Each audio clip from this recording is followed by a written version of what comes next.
Hello, I'm Severin Suzuki speaking for ECHO, the Environmental Children's Organization. We're a group of 12 and 13-year-olds trying to make a difference. Vanessa Suddy, Morgan Geisler, Michelle Quigg, and me. We've raised all the money to come here ourselves, to come 5,000 miles to tell you adults you must change your ways. Coming up here today, I have no hidden agenda. I am fighting for my future. Losing my future is not like losing an election or a few points on the stock market. I am here to speak for all generations to come. I am here to speak on behalf of the starving children around the world whose cries go unheard. I am here to speak for the countless animals dying across this planet because they have nowhere left to go. I am afraid to go out in the sun now because of the holes in our ozone. I am afraid to breathe the air because I don't know what chemicals are in it. I used to go fishing in Vancouver, my home, with my dad, until just a few years ago we found the fish full of cancers. And now we hear of animals and plants going extinct, every day vanishing forever. In my life, I have dreamt of seeing the great herds of wild animals, jungles and rainforests full of birds and butterflies. But now I wonder if they will even exist for my children to see. Did you have to worry of these things when you were my age?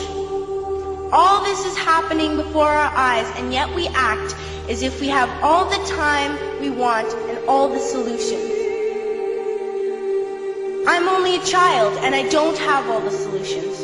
But I want you to realize, neither do you. You don't know how to fix the holes in our ozone layer. You don't know how to bring the salmon back up a dead stream.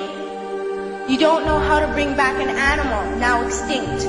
And you can't bring back the forest that once grew where there is now a desert. If you don't know how to fix it, please stop breaking it. Here, you may be delegates of your government, business people, organizers, reporters, or politicians, but really, your mothers and fathers, sisters and brothers, aunts and uncles, and all of you are someone's child.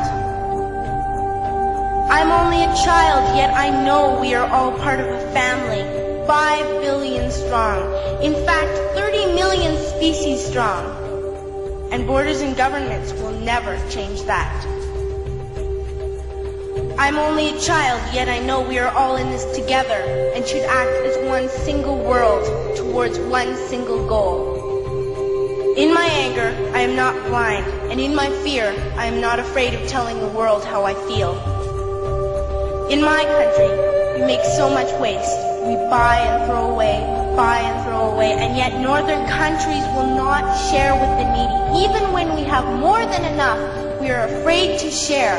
We are afraid to let go of some of our wealth. In Canada, we live the privileged life, with plenty of food, water, and shelter. We have watches, bicycles, computers, and television sets. The list could go on for 2 days.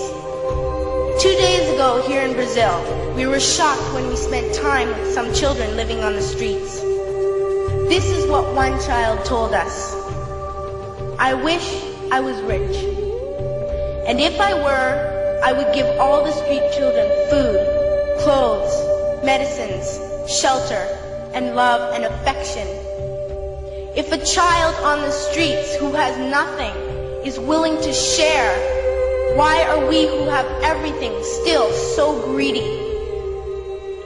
I can't stop thinking that these are children my own age, that it makes a tremendous difference where you are born. That I could be one of those children living in the favelas of Rio.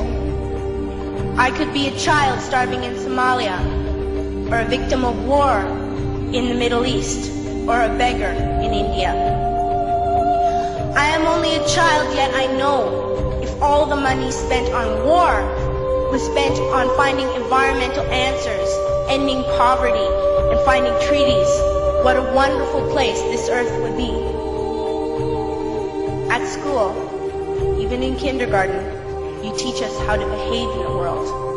You teach us not to fight with others, to work things out, to respect others, to clean up our mess, not to hurt other creatures, to share, not be greedy. Then why do you go out and do the things you tell us not to do? Do not forget why you are attending these conferences, who you're doing this for.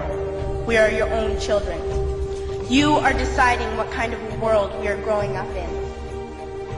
Parents should be able to comfort their children by saying, everything's going to be all right. It's not the end of the world, and we're doing the best we can. But I don't think you can say that to us anymore. Are we even on your list of priorities? My dad always says, you are what you do, not what you say. Well, what you do makes me cry at night. You grown-ups say you love us, but I challenge you, please, make your actions reflect your words. Thank you.